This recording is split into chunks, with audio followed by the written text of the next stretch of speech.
Two Faces of America by Carlos Bulusan. Carlos Bulusan biography in year 1913 to 1956. Carlos Bulusan was born in the Philippines in the rural farming village of Mangusmana, near the town of Binalunan, on November 2, 1913. He was the son of a farmer and spent most of his upbringing in the countryside with his family. Like many families in the Philippines, Carlos' family struggled to survive during times of economic hardship. Many families were impoverished, and many more would suffer because of the conditions in the Philippines created by U.S. colonization. Rural farming families like Carlos' family experienced severe economic disparity due to the growing concentrations of wealth and power in the hands of the economic and political elite. Determined to help support his family and further his education, Carlos decided to come to settle America on July 22, 1930, with a dream to fulfill these goals at the age of 17 after he finished 3 years of education from the Philippines. Characters: Millar, the one who sent out the disturbing communication to Carl, and Jose to go to San Jose. Activist, Filipino, brutally beaten by Jake and Lester. Alerted Carl that he had a knife in his left shoe for Carl to cut loose.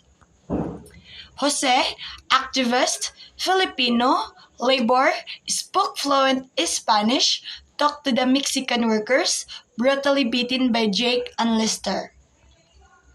Carl, activist, labor, wanted an all-out strike with the workers for their justice and rights.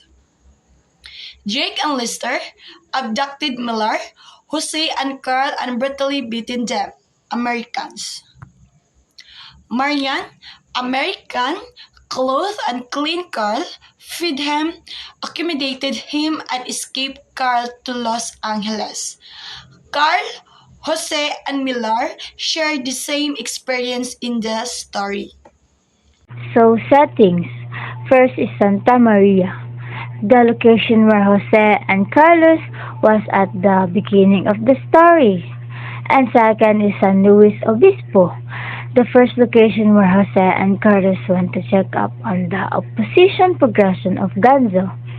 And next is San Jose, 40 miles south of San Francisco, where Carlos and Jose went to talk to the workers as the labor wages dropped from 30 cents to 20 cents.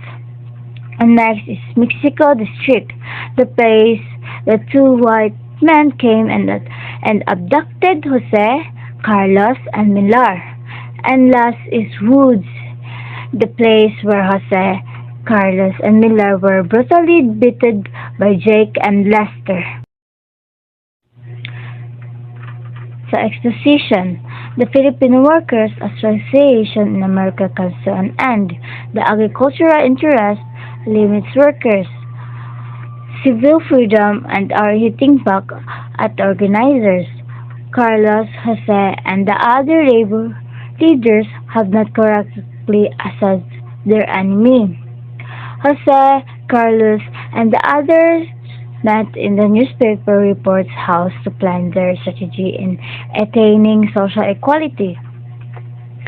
After the meeting, they each head to their different places, their so-called territories.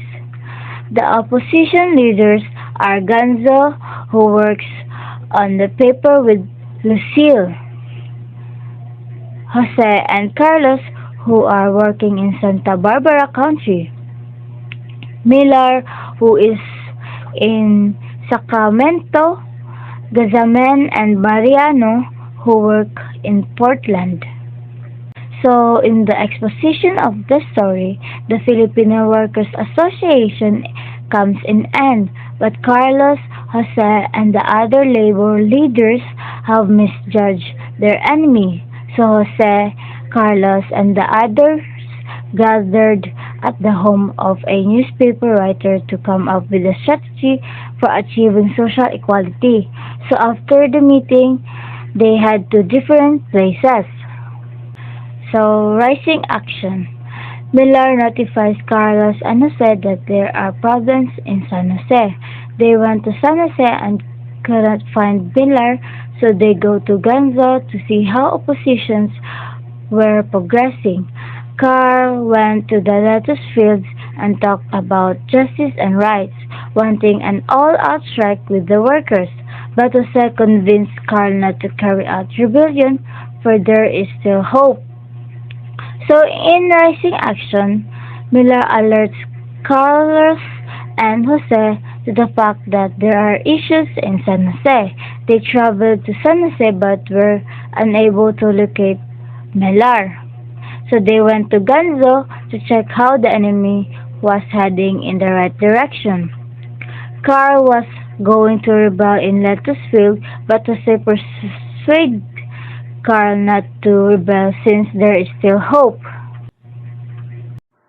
The climax of the story. At night, Carl and Jose were suddenly carried by 5 white men and 2 big men. Inside the car was unconscious, Miller bleeding on the floor. Carl was eager to escape, but no chances were seen. They entered the weeds and violently pulled Carl, Jose and Miller out of the car. They were all beaten and demoralized. Miller remembered that there is a knife in his left shoe. Carl, I got the knife, and cut through the ropes and runs quickly into the forest, leaving Miller and Jose as the two pushed Carl to do so. The following action. Carl was stretched toward San Jose. He found himself in a room with dolls and a poor radio on a table. Marian, a white woman, came by started asking questions to Carl. The resolution. After that, she gave Carl a clean shirt, a basin of water, and food. Marian surprised Carl when she told him that they were going to Los Angeles. Symbols. In this story, the author used the two types of symbolism, the concrete and created symbols. So we have 4 symbols: the face, rising sun, the woods, and farewell look. Face. This symbolism is very evident in the story as it is a place in the title. It is a conventional type of symbol that are commonly connected to traits, physical features, or identity. The true meaning of this symbol was conveyed by the author in the story in the following line. Just a moment ago, I was being beaten by white men, but there was another person, a woman giving me food and place to sit. So, manin ni siya si Marian iyang ginatukoy nga nag-alaga sa iya, nagpaili sa iya. So, even siya nga, gibugbog siya sa 2 ka lalaki, but naa siyang nakita nga face na another person, no? Nakita niya, mo ni si Marian nga, giilisan siya, gipakaon siya, o gialagaan siya ni Marian. Then gitabangan pa siya para makagawas sa Los Angeles. Next is the rising sun. This symbolism we use by the author in the last part of the story in the line. I look out of the window. The sun was rising. Rising sun in the story symbolized a new beginning for Carl after what happened to them in the woods. A new life that is waiting for him in Los Angeles, where he and Marian will go. There is no assurance of what kind of life is out there, but by looking out of the car's window, the rays of the sun tells new hope for him. So, paglantaw lang niya sa window, no, ang bungad yun niya is the rising sun, na which is nag-ingon sa iya nga naapay pag-asa or naapay hope sa iya ang kinabuhi. Next is the woods. The woods are usually considered a place of deafening silence and vast area of darkness that once you enter it, it's like there is no way of escaping. This setting used by the author symbolizes pain, hardship, and death. It is evident in the line, I crawled in the grass slowly. When I reached the edge of the woods, I got up and tried to run. The night was clear and quiet. I heard their voices in the wind. So, kaning the woods, no, na naman ni sa to ang sittings. But, gina-symbolize ni sa author, ni Carlos Bolosan, na ang the woods, it is a pain, kasakit, kalisod, o kamatayon. Which is, kung musulid ka ni nga lugar, wala na siya, mura na siya o wala na siya kagawsanan. No? Grabe ka, grabe ka painful nga story. Next is farewell look. The farewell look made by Marian before she started to move the car going to Los Angeles suggests hesitations or hold back into something. Looking back to the place before leaving, it is like committing it to the memory.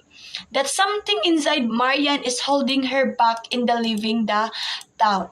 The author maybe used this symbolism to show that sometimes people really make decisions not accordingly to what they really want to do but on what is really needed to do. So, nakasimbolize ang farewell look nga sometimes ang tao maka-decision ka not only nga gustuhon nimo but this is a need nimo nga buhaton. So the theme of the story first is suffering because it talks about the migrant workers' struggles in the United States during the 1930s through the 1940s. And second is fighting for equality because the author described the founding of an organization dedicated to eliminating racial and labor union discriminations. And next is hope because everyone is concentrate their efforts and attention in the direction of a sense of hopefulness.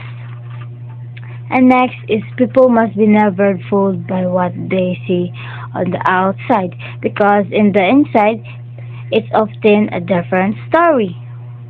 Conflict of the story, man versus man and man versus the society. So the moral of the story is the old world is dying, but the new world is being born, quoted in the novel of Carlos Bolosan. So the moral of the story is that people should think of all races and genders should work on their social relationship. Despite the pain and abuses, everyone should focus their effort and attention in a sense of hope for the future. So that's our report about the story of Carlos Bolosan about the two faces of America. That's all for our report. This is Group 10. Thank you for listening.